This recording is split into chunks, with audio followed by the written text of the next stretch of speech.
Now, my people, let's look ahead because today is not just another date on the court calendar, and as you know, justice delayed can test patience, but justice denied destroys trust, peace, and the very meaning of democracy. This could become a defining moment in Nigeria's political and judicial history. After what went down in court, everyone is now asking, what exactly should we expect next? From the information reaching us, both sides, Kanu's legal team and the federal government, are already tightening their strategies. Sources close to the defense say Kanu intends to stand by his position that there is no valid law backing the charges. He reportedly plans to address the court directly, insisting once more that he cannot be tried under a repealed act. His advisors are said to be reviewing past rulings and Supreme Court directives that support this argument. On the other hand, government lawyers are preparing for a quick wrap-up. Their goal, according to inside sources, is to have the judgment delivered before the end of the year. Why? Because they want to avoid international attention. There's growing pressure from global human rights organizations and foreign diplomats demanding transparency and fairness in the case. The administration doesn't want another human rights controversy overshadowing its image abroad. Now here's the twist. My people, analysts believe the government's urgency shows more than a desire for closure. They say it's a political calculation. Ending the trial before the year ends allows the government to control the narrative before the 2026 political season begins. It's about projecting strength, not necessarily about seeking justice. But that approach comes with heavy risks.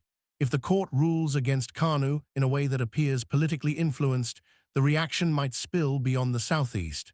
Many Nigerians, even those not sympathetic to IPOB, see this case as a test of fairness. If justice seems compromised, public confidence in the judiciary could take a serious hit. Another thing to watch closely is Kanu's supporters. IPOB groups have already warned that any judgment perceived as biased will trigger peaceful but widespread protests. Security agencies are reportedly on alert, with intelligence units monitoring conversations online and across various communities. The government fears a repeat of the mass demonstrations seen during the 2020 End SARS movement, but this time under a different banner. And that's not all. International reactions could follow swiftly after the verdict. Western governments, especially the United States and the United Kingdom, have been quietly tracking the trial. Diplomatic sources say that embassies have prepared statements depending on how the judgment turns out.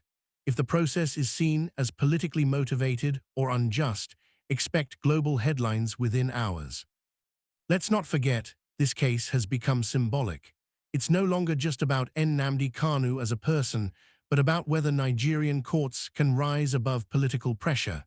If the judge decides purely on law, it could restore some faith in the system.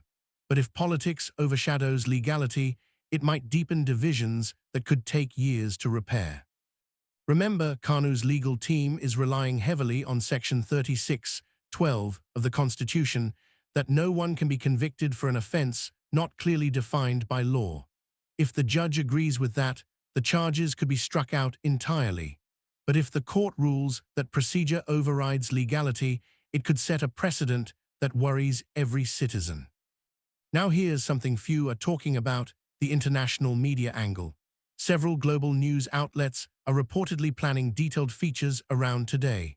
They want to explore how Nigeria treats political defendants and whether democracy is being upheld in practice or just in speeches. So whatever happens today will not stay in Abuja, it will echo globally. And my people, this is why today's session feels less like a routine hearing and more like a judgment on Nigeria's democratic soul. Will the law prevail, or will power dictate the outcome? That's the big question. So as we continue watching closely, stay tuned here, because we'll be breaking it down moment by moment, from what happens inside that courtroom to how Nigerians react across the country. We'll also reveal the behind-the-scenes moves being made by both camps and what the international community is quietly planning in response. Don't forget to like, share, and subscribe, because after today, the story won't end, it will only evolve. We'll be right here bringing you verified updates, exclusive insights, and the truth behind the headlines. My people, the storm hasn't passed yet. In fact, just keep following as we bring more.